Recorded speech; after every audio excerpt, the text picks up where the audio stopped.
Hello everyone, আজকে তোমাদের সাথে আবারও একটা রেসিপি শেয়ার করব। আর সেটা হলো খাসির মাংসের চর্বি দিয়ে আলুর দম। হয়তো এই রেসিপিটা অনেকেরই অপছন্দের হতে পারে, যারা খাসির মাংস পছন্দ করে না, কিন্তু যারা খাসির মাংস পছন্দ করে তারা কিন্তু আমার এই রেসিপি দেখে আলুর দমটা যদি বানায় তাহলে তো তাদের হাত চেটে একদম খেতেই হবে। তো এবার আলুর দমটা শুরু করা যাক। তো প্রথমে কিন্তু সর্ষের তেল গরম হতে দিয়ে তেজপাতা, গোটা গরম মশলা আর গোটা শুকনো লঙ্কা ফোড়ন দিলাম।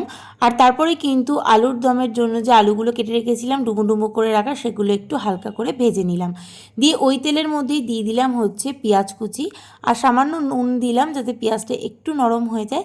আর একটু হালকা ব্রাউন হয়ে যাওয়ার পরে কিন্তু এর মধ্যে আদা বাটা আর রসুন বাটাটা অ্যাড করব।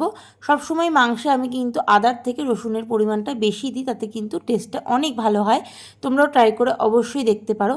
তো তারপরে এবার দিয়ে দিলাম হচ্ছে টমেটো কুচি আর দিয়ে দিলাম হচ্ছে জিরের গুঁড়ো, হলুদের গুঁড়ো আর লঙ্কার গুঁড়ো দিয়ে ভালো করে একটু কষিয়ে নেব একটু জল দিয়ে। এরপর দিয়ে দেবো, মশলাটা কষানো হয়ে যাওয়ার পর দিয়ে দেবো হচ্ছে খাসির মাংসের যে চর্বিগুলো ভালো করে ধুয়ে রেখেছিলাম আগে থেকেই, তো সেগুলো দিয়ে দেবো। দিয়ে ভালো করে আবারও কষিয়ে নেব। আর তারপরে দিয়ে দেবো হচ্ছে ভেজে রাখা যে আলুগুলো, সেগুলো দিয়েও কিন্তু বেশ কিছুক্ষণ কিন্তু এই খাসির মাংসের চর্বিটা দিয়ে কষাতে হবে।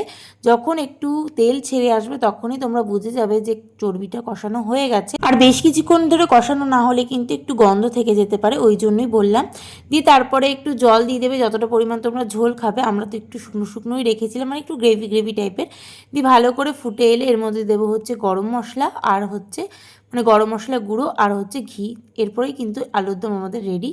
আর এটা কিন্তু লুচি, পরোটা, রুটি সবাইয়ের সাথেই ভালো লাগবে। কিন্তু আমাদের বাড়িতে তো সেদিন হয়েছিল লুচি আর সাথে হচ্ছে খাসির মাংসের চর্বি দিয়ে কষা কষা আলুর দম। কি বন্ধুরা, তো তোমাদেরও নিশ্চয়ই লোভ লাগছে? তাহলে একদিন রাতের ডিনারে হয়ে যাক এরকম খাসির মাংসের চর্বি দিয়ে আলুর দম।